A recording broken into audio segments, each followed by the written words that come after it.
2319, temos um 2319. Duas criaturas e diretamente saídas de Monstrópolis acabam de invadir o Tribeca Festival. São eles Paulo Homme e João Baião.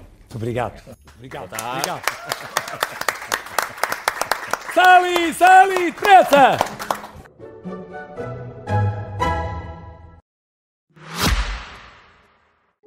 O Expresso tem uma nova subscrição que lhe dá acesso completo ao The New York Times, com atualidade, jogos, culinária e muito mais. E ainda aos conteúdos exclusivos da SIC Notícias, incluindo o Direto Vertical, a nova e inovadora emissão que se adapta ao seu smartphone.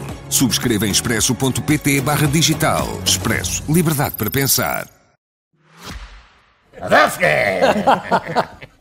Antes de mais, devo dizer que a faísca que ateou a ideia original para este podcast foi nada mais nada menos que o filme Monstros em Companhia. Então, desde já aqui o meu agradecimento a vocês os dois, aos dobradores todos desse filme, aos diretores, aos adaptadores, tradutores, tudo a essa equipa maravilhosa que, ao fim e ao cabo, acabou por dar vida a este podcast. Então, deixo já aqui o meu obrigado. Obrigado nós por esta homenagem, não é? Agora que já expliquei ao que é que vim, passo agora a bola para vocês e para explicarem ao que é que vieram, como é que tudo isto começou, como é que chegaram estes dois monstros. Não sei quem é que tem ideia. Já vão lá 25 anos. Só temos uma hora, não sei se eu posso contar tudo. Sim, tu podes, começa tu. Começa e acaba. Força. A minha primeira experiência nas dobragens estava no... O André Maia, toda a gente conhece o André Maia também. O André Maia também já passou pelo podcast. Foi, exatamente. Eu e o André Maia estávamos no conservatório, o André Maia estava no ano acima do meu, e soubemos que havia casting para dobragens. Era de manhã os homens foram de manhã, à tarde são as mulheres, vamos lá na mesma, e fomos, e quando lá chegámos ao estúdio, os rapazes eram de manhã, agora só os senhores, mas nós queremos muito experimentar, lá deixaram o senhor João Lourenço. E deixaram-nos fazer teste. E então, tinha lá a imagem, alguns textos, e o André, muito André. E eu, ali muito focado, a querer fazer muito certo. Tenho aqui uma. E o João Lourenço dizia, não está muito bem. Eu pensava, não está muito mal. Tens de contextualizar, porque na altura o João Lourenço, o grande mentor do novo grupo de teatro, era diretor de dobragens. Exatamente, foi quem arrancou com as dobragens em Portugal. Em 95, com o Rei Leão e tudo mais. Não, muito antes. As séries que passavam na televisão. Sim, o Marco, o Abelha Maia. Isso foi em final da década de 70. Muito, sim. Isto foi para aí anos 85, 86, eu estreiei primeiro no teatro e depois é que fui para as dobragens. Não me correu nada bem, nem a mim nem ao André, mas passado pouco tempo convidaram-me para trabalhar em dobragens, tanto na RTP como noutro estúdio. Eu, a partir daí, arranquei, tive sorte, correu-me bem e para nunca mais parei. E cá estás. Portanto, e cá estou. Obrigado. E bem, 30 anos a fazer não é? Mais de 30 anos, a fazer dobragens, no teu caso. João, no teu caso aliás, é deixa-me diferente. só, já que referiste esta data, eu entrei nas dobragens muito mais tarde, estava no Teatro Aberto também, depois estive no Teatro Experimental de Cascais, mas lembro que todos os colegas na altura, os novos que entraram para o grupo de teatro, tanto para o Teatro Experimental de Cascais e para o Teatro Aberto, faziam muitas dobragens, na altura mais para séries de televisão. E lembro que a forma como se fazia as dobragens antigamente não tem nada a ver com como se faz hoje. Eram os atores todos juntos no mesmo estúdio, e se houvesse uma falha tinham que começar do início. Hoje em dia com computadores sim. É tudo mais fácil. Mas que era mais interessante porque nós estávamos todos juntos, havia uma fila de 5 ou 6 atores, todos com microfone, e a energia da representação, nós contracenávamos, também não era só o tempo do desenho animado, era o tempo do outro ator. E claro. Perdeu-se, porque agora é muito mecânico, nós só conhecemos a nossa fala, o nosso bocadinho, e chegamos à estreia. Então, fala-nos um bocadinho do filme. Não faço ideia, não vi nada, não faço ideia. Era um estúdio muito giro. Mas era um estúdio engraçado, sim. E depois a mim também me convidaram primeiro para fazer um casting, uma audição, para ver se a minha voz colava com o boneco do Mike Wazowski, que na versão original é feito por Billy Crystal. E portanto... Como é que foi a tua primeira experiência assim mais... Eu acho que foi assim, a primeira grande experiência foi mesmo o Mike. E lá fui a fazer, disse 2 frases, lá registrei a minha voz e depois acabaram por me chamar. E lembro-me que quando começámos a fazer a fazer o filme, a fazer a dobragem, tinha lá muitas vezes, o que me enervava um bocadinho, o responsável americano pela produção. Sim. Me incomodava um bocadinho porque pronto, estava ali um bocadinho tímido, que era assim a primeira vez. Mas como tinha ali o diretor, o Carlos Freixo, que é incrível, pôs-me completamente à vontade e acabei sobretudo por me divertir com esta personagem, porque é uma personagem que ainda tem mais energia do que eu próprio. E não é fácil. Eu saí de lá do estúdio mais cansado do que de dar a fazer um programa de 6 horas em direto, porque de facto aquilo é muito intenso, mas percebi logo que pela construção da história, pela carpintaria de tudo aquilo, que era um filme de facto que ia marcar a diferença, porque era muito bem construída a história, era muito divertida e os bonecos eram extraordinários. Tu que na altura ainda não tinhas tanta experiência. Sim, nas dobragens, qual é que eram assim, os teus receios ou mesmo as coisas que te entusiasmavam mais quando começaste a fazer esse trabalho? Segundo eu sei, a nossa forma de fazer é um bocadinho, eu acho que é um bocadinho mais difícil de como eles fazem. Eles lá desenham o boneco em cima da tem nada a ver, da interpretação do ator. Aqui não. Aqui o boneco abre-te a boca assim para dizer bom dia, como é que estás? E tu, se ele abre a boca só um bocadinho, tens que dizer aquilo. Bom dia, como é que estás? E tem que caber ali. E depois, como é um filme para toda a família, não pode dizer como é que estás. Não é? Como nós falamos na forma corrente. É como é que estás? Não é como é que estás, é como é que estás. E essa foi a minha grande... porque eu sou um bocadinho uma pepinha de massa e a coisa tinha que se perceber. E há uma coisa que muitas pessoas não sabem, que é muitas das cenas que nós dobramos nestes filmes, muitas delas ainda vêm com o desenho por acabar. Depende dos filmes. Depende dos filmes. Tinha muitas cenas, tinha só o contorno das personagens que entravam naquela cena e quase tínhamos que adivinhar o que é que quando vem o desenho animado final, nós ou bateu muito certo, tivemos muita sorte, ou voltamos para repetir. Mas as pessoas às vezes não sabem, é interessante saber que os filmes são feitos a partir da gravação da voz. Eu acho que é o sonho de qualquer ator, é fazer um original, em que eu crio a personagem e faço aquilo como me apetece, e depois eles desenham em cima do meu tempo.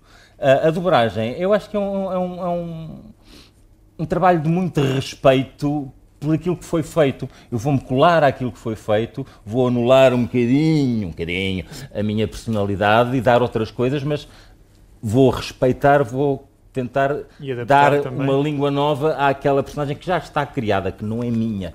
Nós podemos transformá-la um bocadinho nossa, mas é um bocadinho, não é... Pois tu, como diretor de vários filmes, também tens tens esses dois lados da moeda, não é? Que tu como dobrador e como diretor de dobragens. Como diretor, curiosamente, dos filmes mais importantes que eu dirigi foi o Shrek, acho que foi exatamente neste ano dos Monstros e Companhia. Eu gosto de transpor coisas para nós, por exemplo, o Shrek tem aquele sotaque assim, das beiras, porque eu queria que ele fosse uma pessoa ligada à terra. Sim. E foi daí que veio esse sotaque, não foi de exigência nenhuma do estrangeiro, foi porque, colado ao original, que eles faziam sotaque escocês, speaks like this, like Sean Connery, eu quis uma coisinha assim, com uma coisa que fosse... desse um toque mais pessoal ao Shrek. Sim, não era para gozar, era para torná-lo mais fofinho. Aliás, na minha opinião, o Zé Jorge é muito mais querido como Shrek do que o original. Do que o próprio Shrek, não é? Sim, do que o original. Eu gosto, acho lindo. O Shrek do Zé Jorge é lindo, é fofinho. Eu nunca vi o Shrek do Zé Jorge. Nunca vi. Tens de pedir. Estás a perder muito. Olha, para o ano vai sair outro filme, então tens agora este tempo para ver os 4 filmes que já saíram. Os 4 filmes, mas é um trabalho completamente diferente de tudo o resto que nós fazemos, ou no teatro, ou na televisão. É um trabalho que tem esta minúcia e este pormenor, mas que é muito divertido, porque de repente, numa cena de uma história que, como o Paulo disse, que não se conhece o desenvolvimento da história, não se conhece a relação que ele possa vir a ter com outros personagens secundários. A verdade é que temos que, obviamente que o diretor conta-nos qual é a sequência, claro, de toda a trama, mas sem saber, criamos nós ali a nossa própria história e acaba de ser divertido estar ali. É porque depois quase nós nem temos tempo, eu pelo menos falo por mim, quase nem tens tempo para olhar para o ecrã e estar a ver o que é que está a acontecer, porque tens a fala aqui e ou decoras a fala e não tens tempo porque o trabalho é feito, se telefonam-te hoje, marcam-te para daqui a 2 dias e tu chegas lá, só conheces o texto no momento e, portanto, é difícil porque tens que olhar para quando é que ele começa. É uma coisa muito de musicalidade. Não é? Tens que perceber muito bem Não é estudado, não é Hoje não é estudado, atenção, há uns anos atrás nós levávamos a cassete para casa. Os atores que iam participar no filme levavam VHS. Eu quando dirigi o Eldorado, os atores tiveram a cassete, chegavam a casa, vinham e quando chegavam ao estúdio sabiam o que é que iam fazer. Mesmo assim tive um ator a refilar que era muito trabalho, era muito difícil. Olha, meu filho, sabias o que é que vinhas fazer? Qual é a tua dúvida? Hoje em dia não, porque pode por causa das piratagens e não sei o quê.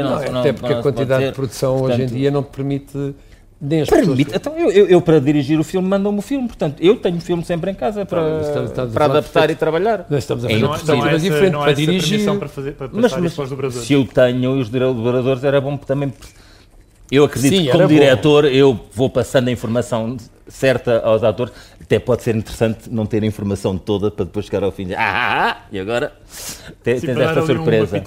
Sim, mas qualquer bom ator também sabe esconder o final e fazer dar o plot twist necessário.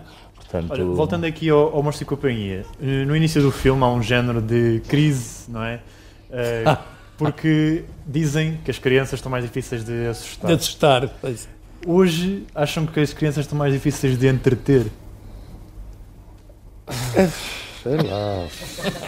Isto é outra crise. Não são mais difíceis de entreter, são mais fáceis de entreter porque colocas na mão de uma criança um tablet, um telemóvel e estão completamente entretidas. Hoje é muito mais fácil. Eu recuso-me a entreter meus filhos assim. Está bem. Tu vais hoje em dia entras num restaurante e como é que as crianças estão sossegadinhas à mesa, todas com um tablet. É muito fácil de os entreter. Antigamente, no meu tempo, mas é muito triste. É muito fácil fazer umas brincadeiras com umas canetas. E eu com os meus filhos fazemos desenhos nas mesas e fazemos jogos e conversamos. Não há tablets e coisa na mesa. Mas isso também não é bom. E olho com cara de mal para as pessoas que têm as crianças com tablets. Não. Paulo, tu que estás, como eu estava a introduzir há pouco, dos dois lados das dobragens, quais é que são as maiores diferenças que sentes, já abordámos aqui algumas, do modo com que se trabalha hoje, isto perguntando a alguém que já fez zilhões de personagens, imagina que nem saibas quantas é que já fizeste. Estávamos a falar disso há pouco, antes de começar. Pois, fui ver uma lista, tenho aqui para me relembrar das coisas, acho que no Wiki Dobragens tem lá 600 e tal coisas. 600 e tal. 600? Isto porque, contando com séries e filmes, claro, e antigamente, tudo. E mesmo hoje em dia ainda se faz, tu fizeste várias vozes numa série só. Também série acontece, quando o orçamento é mais reduzido, nós temos que rentabilizar os atores e cada ator faz muitas personagens. Nós normalmente tentamos colar-nos à voz original, mas se o orçamento não dá para muitos atores e tenho que pôr vários atores a fazer várias personagens, há uns que eu digo, esquece a voz original, vamos para um registro que não exista para nos defendermos e não termos uma pessoa a falar consigo própria com o mesmo registro. Claro. A grande evolução que houve foi... Eu não cheguei a trabalhar uma vez ou duas com aquela coisa da fita, do bobine, trabalhei uma ou duas vezes só, mas trabalhei ainda com cassetes e com, lá está, na RTP, com o estúdio com 5 ou 6 pessoas. Quando eu comecei era assim. E claro que nós quando começamos falhamos mais. E nós, os takes antigamente, quando era toda a gente, e dependia dos diretores, António Feio gostava de fazer 2 páginas seguidas. Portanto, nós víamos uma vez... Víamos segunda vez, ensaiávamos e depois era para gravar. Claro que a malta mais nova, pumba! E então os mais velhos a olhar para nós assim, porque quando nós nos espalhávamos, se houvesse uma pausa, podíamos ir daí. Se não, era tudo do início. E tu começaste novo? Eu comecei, sim, eu estreei-me com 18 anos, portanto eu estreei-me primeiro no teatro. E, portanto, cheguei às dobragens um bocadinho mais tarde, com 20 e tais. Eram 7. Chegou às 7. E depois disso, da equipa toda junta, passou-se para os computadores, onde é possível esticar, e começar a trabalhar sozinho. Trabalhar sozinho permite-nos ser mais minuciosos e ter mais rigor nas bocas e ficar tudo muito mais certinho. Não quer dizer que aconteça, porque nem toda a gente tem esse cuidado, mas permite trabalhar de outra forma e E perdeu-se essa ligação da energia da contracena, que eu acho que era engraçado. Gostava de voltar a experimentar. Não há contracena. Pois, mas havia quando éramos todos juntos. Sim, eu fiz. Quem fez maravilhosamente o Sully foi o Fernando Luís, e nunca estive num estúdio com o Fernando Luís. Não sequer, nunca encontrei. Super engraçado. Eu estou a tirar a magia um bocadinho. Não, mas vai-se ao cinema e parece que estão juntos. Pois é. Vai ver-se o filme e parece que estão a falar um com o outro, porque a magia... Depende de uma boa direção também. Exatamente. Lá, pois é. João, tu, além do Mike, tens outras personagens também imagino eu que também atribuis algum carinho, não é? Sim. Tens o medo do Inside Out. O medo, exatamente, o medo. E que é engraçado porque é uma personagem que não, imagino eu, que não condiz com a emoção que as pessoas te atribuem mais, que é a felicidade, não é? Que neste caso está a ser dobrada pela incrível Carla Garcia. Tu ficaste com o medo. Como é que isso aconteceu? Porque foi mais uma daquelas coisas, experimentaram a minha voz e acharam que se adequava àquela personagem, que no fundo também é um bocadinho, tem um bocadinho a ver comigo também, e esse filme também é outro dos que tem aqui uma história também, ela muito bem contada, já com algumas preocupações com muitos pensamentos pedagógicos, e a história está muito bem delineada. Depois, o que me acontece um bocadinho, e foi o que me aconteceu nos Monstros e em quase todos os filmes, os Monstros, que foi assim o primeiro, depois do filme todo gravado, e quando vimos o filme, eu achei aquilo tudo, achei que a minha voz não tem nada a ver com este boneco, não gostei de nada, não sei se te aconteceu a ti. O único filme que eu fui ver e disse, isto está muito bem dobrado, foi o Grinch. Sim. O Grinch, que foi um grande desafio, porque o Jim Carrey à solta era muito difícil, porque nem por cima com os...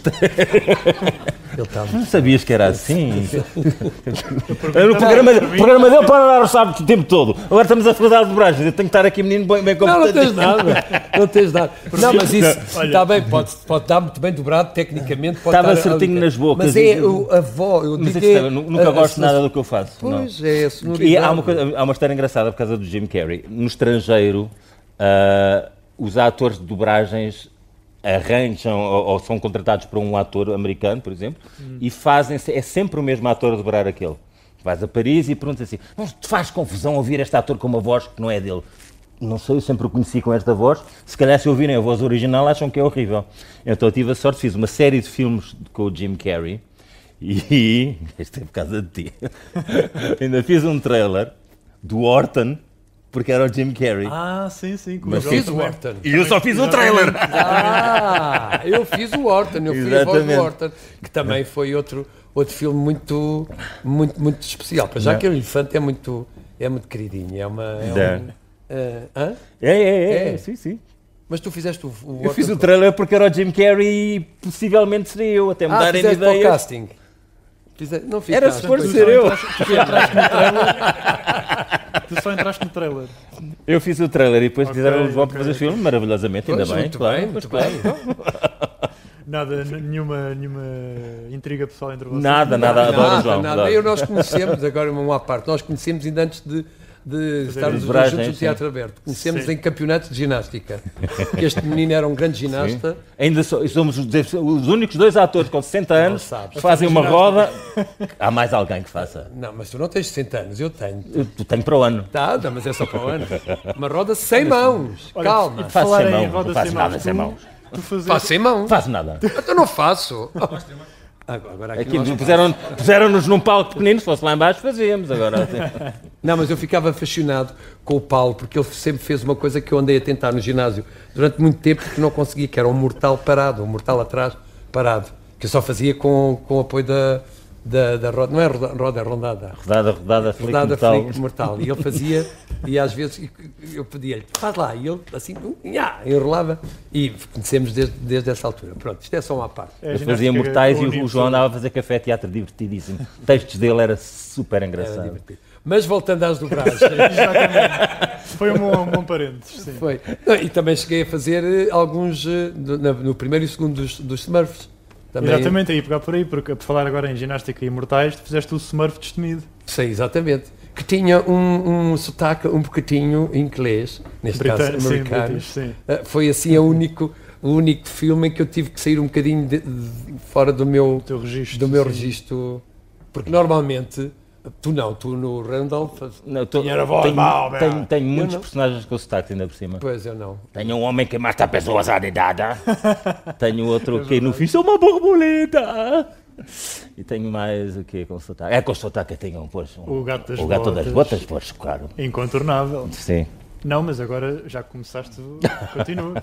Com o gato das botas? Claro. Eu dirigi o primeiro Shrek e não pude dirigir o segundo porque estava a fazer teatro de rua pelo país fora. Mas ainda fiz os castings e, como o Bandeiras fazia com sotaque, eu andei a fazer castings a várias pessoas com sotaque espanhol, porque queria manter isso. E como eu tenho facilidade em línguas, mandei o meu sotaque, o meu teste também, e fiquei eu porque era o melhor sotaque, ponto, só por causa disso. Depois quem dirigiu o filme foi o Carlos Freixo. Pois, porque tu dirigiste o Shrek. Eu dirigi o primeiro Shrek, depois não me deixaram dirigir mais nenhum. Mas fiquei com o Gato das Botas. Imagino. E faz lá, chama lá o Gato das Botas. O Gato das Botas, desafia-me se te atreves.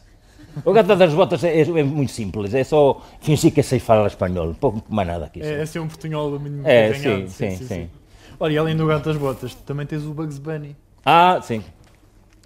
Para as pessoas na rádio, o Paulo Lomba acaba de levantar as calças e mostrar umas meias com o Bugs Bunny. Não vai mostrar as cuecas, que também tem o Bugs Bunny, mas pronto. Obrigado pela orgulho-me. Calma. Porque o Bugs Bunny também tem todo um... O Bugs Bunny foi assim a minha coroa de glória, é o meu personagem mais... Foi o que mais gostaste? Sim, adoro fazer o Bugs Bunny. O Bugs Bunny acompanha-te já há muitos anos. Nós começámos a fazer tudo que era Bunny. Eu passava um dia inteiro a falar assim. E fazíamos as séries, todos os episódios, uns atrás dos outros, ao fim de uma tarde, a falar assim. Eu sei que ia para casa. Eu entrava no carro assim, não vou conseguir desentalar a garganta. Portanto, mas consegui. Tu quando chegavas a casa não falavas assim com as pessoas? Não. Depois percebi que isto descontraía outra vez. Mas é um personagem que me dá muito claro, e o Bugs Bunny também é isso. Mas tu tens uma elasticidade vocal muito boa, que é ótimo para as dobragens. Porque para já tens uma voz potente, bem timbrada, e depois tens muita facilidade de vários registros, isso é ótimo. Muito obrigado. Não é nem verdade. Eu na universidade, que gravámos 13 anos depois. 13 anos depois. E que gravei entre um programa da manhã em direto e os ensaios da tarde, estava no espetáculo, fui pela férias, gravei a hora do almoço, então aquele boneco Mike está sempre está sempre aos gritos, sempre, e depois vai nos carrinhos, lá vai a descer montanha e vai ele, e eu fiquei completamente arrasado da voz. Paulo, antes estavas-me a falar de uma história... Falei de uma história do Randall, sim, conta lá. Comigo ralharam Não, isto é para agregar. Comigo ralharam na universidade, porque eu fiz o Randall. Tu não entraste, não é? Entrei na universidade e ainda entrei. Mas ralharam comigo, a voz não está igual. Pois não pode estar igual. 13 anos depois? Não. Ele é mais novo e ainda não é mau. Portanto, tem que haver um crescendo em que ele começa um puto normal... E depois então vai crescendo naquela coisa que fica ranzinza.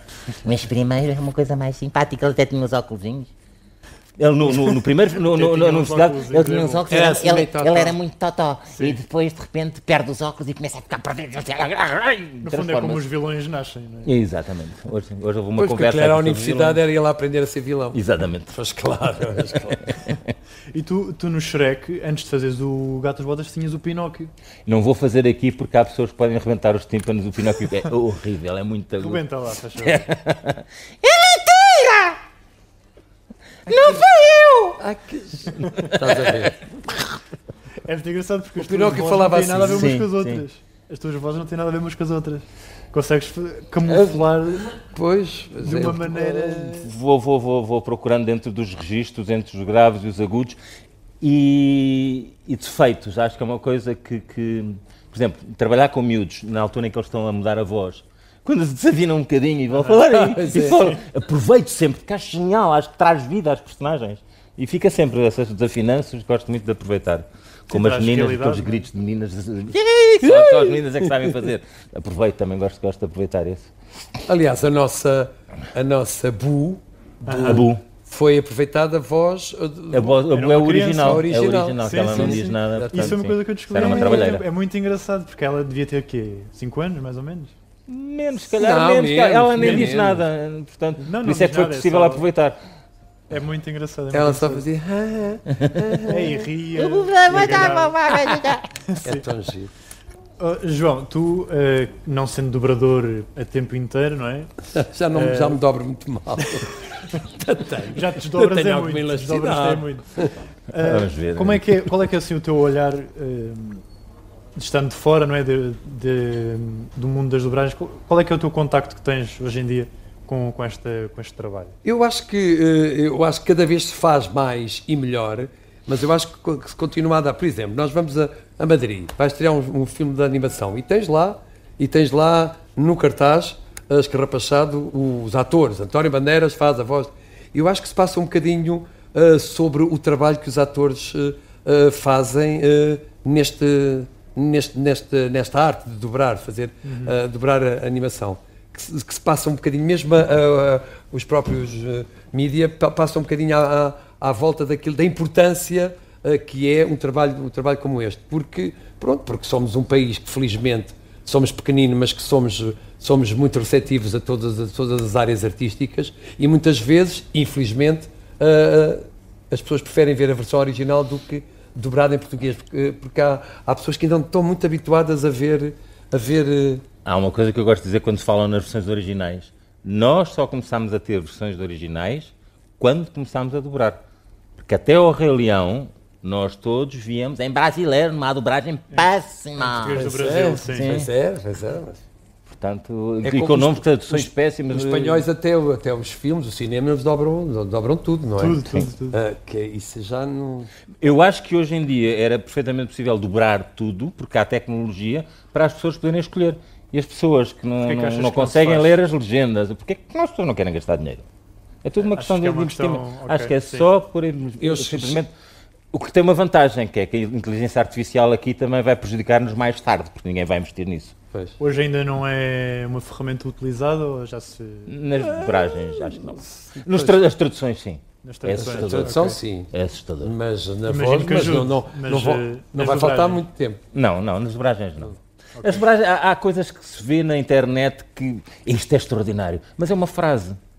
E uma frase até funciona. Sim, não é um mas filme. Uma e outra, um filme inteiro. Um diálogo. Se vocês ouvirem no YouTube coisas narradas, mesmo em inglês, é sempre a mesma voz, são sempre as mesmas inflexões, aquilo torna-se cansativo e monótono. Não tem graça nenhuma. E, portanto, até chegar a falarem bem português, acho que vai demorar um tempinho. Mas eu compreendo, desculpem eu estar a interromper a vossa conversa, mas eu até compreendo, porque eu a mim também sou estranho de repente estar a ver um filme e ouvir a Meryl Streep com uma voz de outra pessoa que não é a voz da Meryl Streep. E se calhar sou um bocadinho careta, digamos. Mas a animação eu acho que cada vez mais temos que implantar os nossos atores e habituarmos aos bonecos que cada vez são mais bem feitos, mais realistas à realidade. Até porque há muitas pessoas que não sabem ler e há muitas pessoas que adoram ouvir a nossa língua. Felizmente. Não percas o raciocínio. O meu filho mais velho, quando foi não percas o raciocínio, disse eu. Já perdi. O meu filho mais velho, quando foi o Hércules, não tinha o filme dobrado, só via a versão original. Ele disse: não, pai, eu quero perceber o filme. Claro, exatamente. Podes continuar. Não, agora, por exemplo, eu dobrei também o Paddington e fiz a voz do Grant. Isso eu já não. Estar a ir ao cinema e veres o Grant com a voz de João Baião não é uma coisa que se calhar não soa muito bem. Nem o próprio João Baião soa bem. Se calhar eu sou um bocadinho... Eu não consegui com o Jim Carrey, mas já fiz 4 filmes por ser António Bandeiras. Acho que alguém perguntou: quem é o Bandeiras português? É o Paulo Homem. Bora! Como acontece com o Eddie Murphy e o Rui Paulo, não é? O Eddie Murphy, sim. Pelo menos, não sei se ele tem feito mais coisas, mas quando foi o Shrek e apareceu o burro do Eddie Murphy, eu disse: nem faço casting a mais ninguém. O Rui Paulo fez o Mushu e vai fazer o burro. Nem fiz casting, disse que era assim e ficou assim. E ficou. Olha, e como estávamos a dizer no início da conversa, hoje mais de 20, 25 anos depois do primeiro filme do Morse e Companhia, ainda vos abordam... Oh! ainda vos abordam... Vou terminar a pergunta. Ainda vos abordam com pedidos de falas, pedidos para trazerem um pouco a personagem... Isso ainda acontece? Muitas vezes. Nada. Nada? Não. Pois tu fazes tantas vozes que... Não, tu é que és conhecido, a mim ninguém sabe quem eu sou. É possível eu estar na rua e as pessoas ficam assim a olhar assim, eu conheço esta voz de algum lado. Não fazem a mínima ideia. Não. Mas a mim dizem-me, às vezes estou num sítio público, um estabelecimento comercial, onde eu vou muitas vezes tomar um cafezinho e passear, e às vezes, agora estava a ouvir a voz do Mike. O Mike. E muitos jovens que dizem, a voz para mim será sempre o Mike Wazowski. Pronto, tudo bem. Não se ofendem. O que é que isso te traz? Traz-me muita felicidade, obviamente, e orgulho de ter participado num filme que ficou... Porque na altura, quando estamos empenhados naquele trabalho, nunca pensamos o impacto daquilo que vai ter ou de que forma é que aquilo vai permanecer e vai perdurar para as próximas gerações. E, de facto, hoje muitos amigos meus, um bocadinho mais novos, mas que, pronto, dentro desta faixa da minha geração, já mostraram o filme aos filhos e dizem o meu filho, assim que te vê lá na Casa Feliz, ou diz logo, olha, é o Mike. Isso é incrível, porque também a voz do Mike é a minha voz, não me foi pedida nenhum artifício para mudar ligeiramente a voz. Não, e é incrível porque uma das experiências maravilhosas que eu obtive com o podcast foi quase o estar conversando com vocês, quase que estou a conversar com os personagens, não é?